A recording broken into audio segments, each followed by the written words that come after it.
Greetings, class, and welcome back. Today we're going to talk about part 2 of our unit on photosynthesis, concentrating on the process of photosynthesis itself. Now, before we talk about the different reactions that make up the actual entire photosynthesis reaction, let's take a quick overview. Okay. This diagram here will show you the basic overview of the entire process of photosynthesis.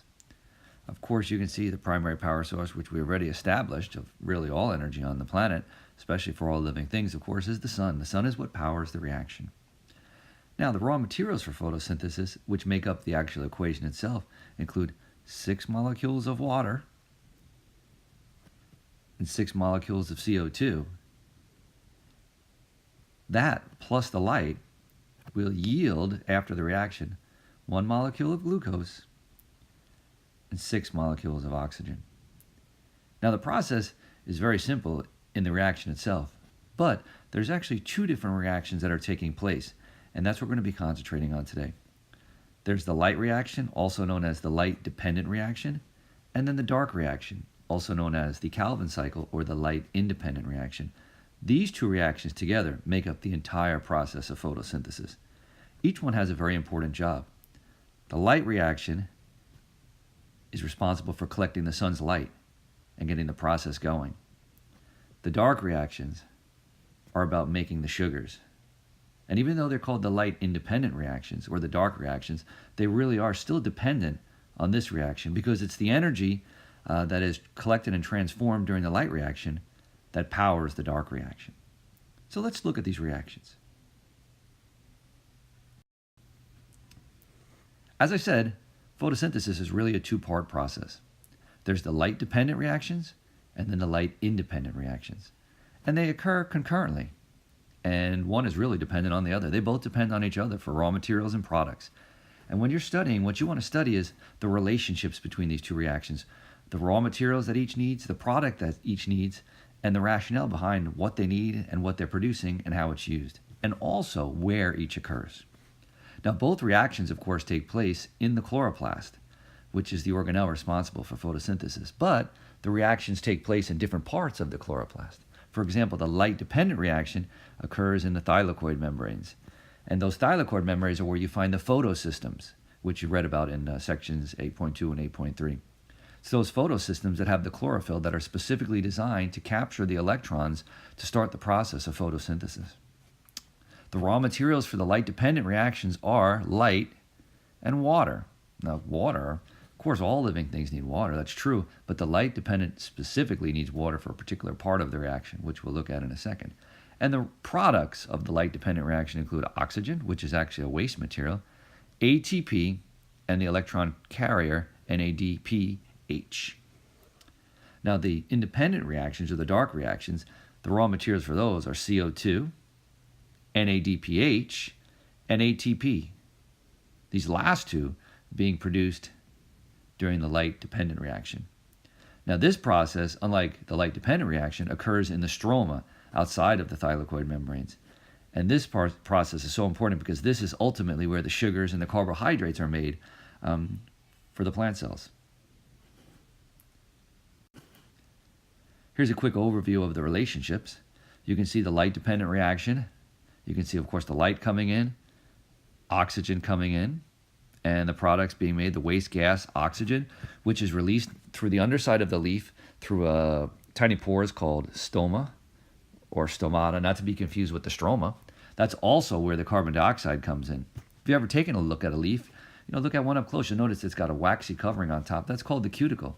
But on the underside, you'll notice it's dull and that's not shiny because there's no cuticle, because the bottom of the leaf needs to remain open to allow for those pores to exchange gases.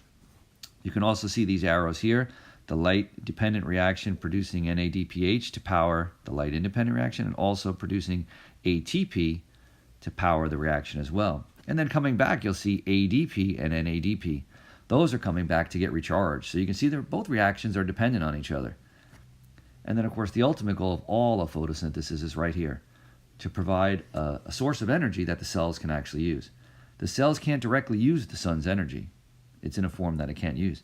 So through a series of conversions that take place in the chloroplast, that's how we end up with the carbohydrates, which are in a form that cells can then use during cellular respiration to produce more ATP. Now, how does it work? The light reactions are, of course, dependent on the sun's light. The sun penetrates through the leaf, into the chloroplast, into the thylakoid membranes, where it hits those photosystems that we mentioned a little while ago. These photosystems are very rich with chlorophyll as a pigment, which is designed to capture those different wavelengths of the sun's energy, and it's also rich with electrons. These electrons become excited when they're hit by those photons or packets of energy from the sun, and those excited electrons start to move, and they move across what's called the electron transport chain, which you'll see in the next slide. And as they move across the electron transport chain, they're picked up by electron carriers and delivered to the next part of the reaction. Now, one of the primary things that occurs during the light reaction is water is split. It's split into two things, hydrogen and oxygen. Oxygen is a waste product that's actually going to be given off by the plant, but of course, ironically, a waste product for them, but necessary for us for photosynthesis. And hydrogen. This hydrogen is so important in powering much of what's going to be taking place later. So let's take a closer look at it now. This is what the process looks like. Here you can see the thylakoid membrane. You can see in purple the photosystems, photosystem 2 and photosystem 1. Remember, they're numbered weird like that because that's actually the order in which they were discovered. And then you can see the photons of light, the packets of light coming down and hitting those photosystems. And what they do when they hit those photosystems is they energize these electrons. And you can see the electrons as they move through these electron carriers across the electron transport chain, powering things like, for example, this protein pump right here, which you can see is pushing hydrogens across the gradient from an area of low to high concentration. That's very important in a minute, as you'll see. And these electrons, as they move across the electron transport chain, actually, as they're powering a lot of the different things happening in the membrane, they lose some of that energy, and they can get re-energized again in this photosystem 1. Now, the ultimate goal is to produce two things, NADPH and ATP. Now, the NADP is an electron carrier. It's almost like Lyft or Uber, if you will. And basically what it's going to do is pick up passengers. Those passengers are going to be the electrons and the hydrogens. And it's going to take those electrons and hydrogens and deliver them to the stroma, which is out here, the stroma, for the light-independent reaction, or the Calvin cycle. The ATP is also going to be delivered to the stroma to help power the Calvin cycle. Now you can see this creation of this imbalance of hydrogen molecules on this side of the thylakoid space. That's very important because by pumping them this way, they've created an imbalance of charges and hydrogens, which have to, of course, be rebalanced through diffusion. And so these hydrogens are actually going to move this way through a special channel called ATP synthase. This particular structure is like a turbine, and its power source is the flowing hydrogens, almost like if you could imagine a mill and water flowing over the mill to power the grist or generate electricity at a dam. This turbine will spin, and the power that it gets from the spinning due to the flow of the hydrogens allows it to attach ADP molecules with phosphate molecules and create new ATP molecules. So the hydrogens are very important for two reasons. They're part of the electron carrier, the NADPH, so hydrogens are going to be delivered to the Calvin cycle to help towards the production of carbohydrates, but also hydrogen is used to power the production of ATP molecules. And that hydrogen, of course, came from the water molecules. Now, this particular diagram is in your textbook, and you'll notice that it's numbered here. You can see 2, 1, 2, 3, 4, 5. These are all interactive features that you can watch again to help review for the test. Hit that play animation button in your textbook and you can watch it. Now, the light reaction products are going to be the raw materials for the Calvin cycle. So in summary, what happens in the light reaction? Water and sunlight are converted into oxygen, which is a waste gas, ATP, and NADPH, which are going to be used to power the next part of the photosynthesis process, the Calvin cycle. So remember those relationships. Now, the dark reactions, also known as the light-independent reactions or the Calvin cycle, are happening concurrently with the light reactions. And as I mentioned in the previous slide, they use the products of the light reaction to make sugar. It's called the Calvin cycle because it spins in a cycle. Every 6 cycles will produce one glucose molecule. Now, the raw materials for the light-independent reactions are a little bit different. The raw materials include carbon dioxide, which we exhale during cellular respiration. That carbon dioxide is very significant because it provides some of the raw materials necessary for the production of carbohydrates like glucose. Other raw materials include the ATP and the NADPH, which you'll see here. Those are very significant because they power the Calvin cycle. Now, what is the Calvin cycle all about? There's a lot of different types of carbon-based compounds that are going to be produced during this reaction. The process is called carbon fixation. It's very sloppy, sorry. Carbon fixation. And it's not that the carbon needs to be fixed because it's broken.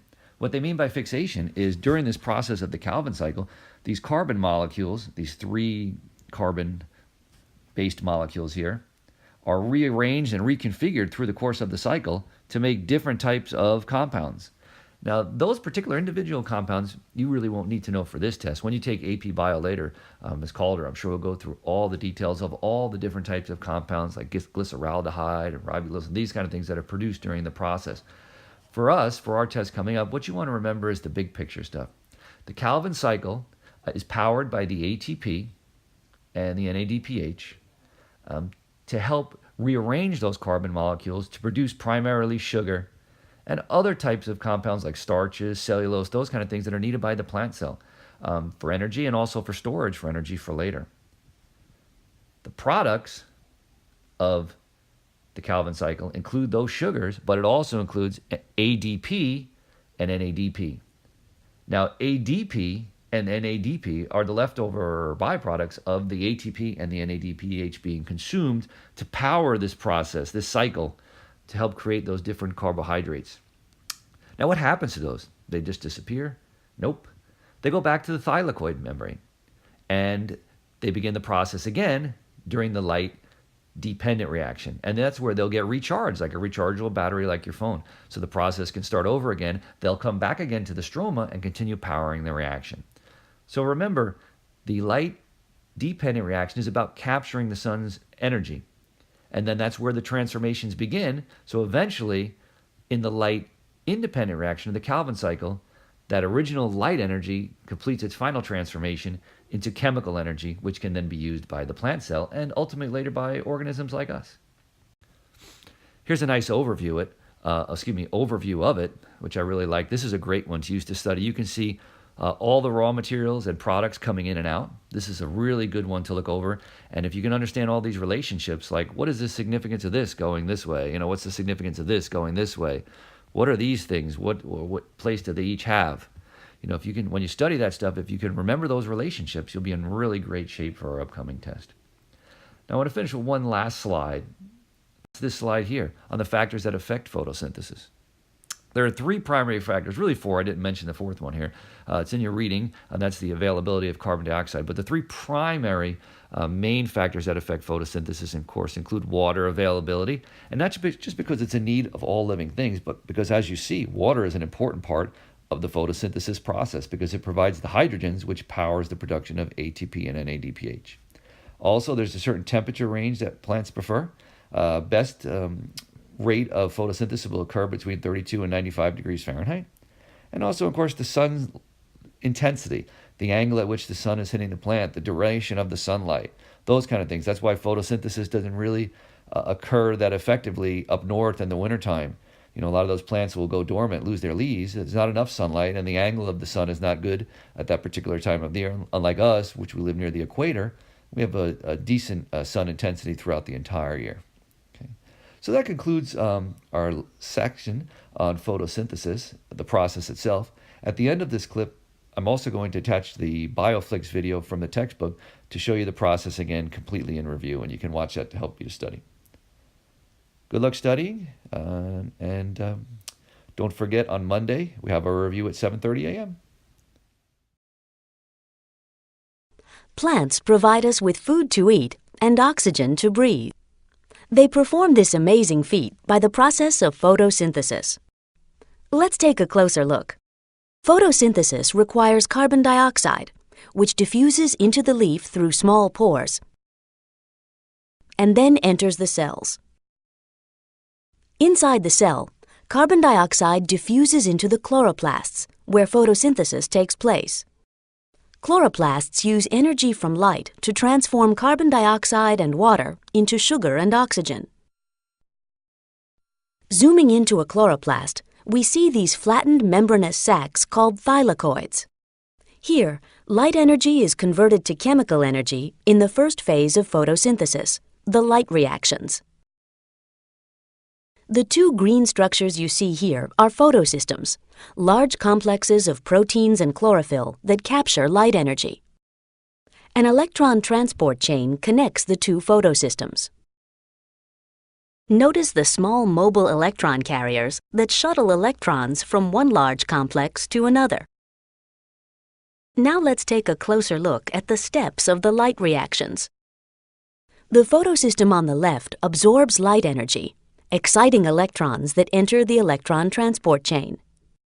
Electrons are replaced with electrons stripped from water, creating oxygen as a byproduct. The energized electrons flow down the electron transport chain, releasing energy that is used to pump hydrogen ions, the blue balls, into the thylakoid. In the photosystem on the right, light energy excites electrons, and this time the electrons are captured by an electron carrier molecule, NADPH. The high concentration of hydrogen ions inside the thylakoid powers ATP synthase, producing ATPs. The light reactions in the thylakoid have produced two energy products, ATP and NADPH, that will now power the production of sugar in the Calvin cycle. The Calvin cycle takes place outside the thylakoids in the stroma, the thick fluid of the chloroplast. At the beginning of the cycle, carbon dioxide molecules combine with molecules called RUBP. The resulting molecules go through a series of reactions powered by ATP and NADPH from the light reactions. Sugar molecules known as G3Ps are produced. Most of the G3Ps are rearranged back into RUBPs that will begin the Calvin cycle again. But the important product of photosynthesis is the remaining G3P sugar. Some G3Ps are used to build glucose, which can combine into starch or cellulose. Still other G3Ps form sucrose. And some of the sugar is broken down by cellular respiration using oxygen in the plant's own mitochondria, generating ATPs that can power other work of the plant. Excess oxygen diffuses out of the leaf through the pores, while more carbon dioxide enters. With three simple ingredients, carbon dioxide, water, and light, plants produce sugar and oxygen by photosynthesis, powering plant metabolism and ultimately providing your fuel as well.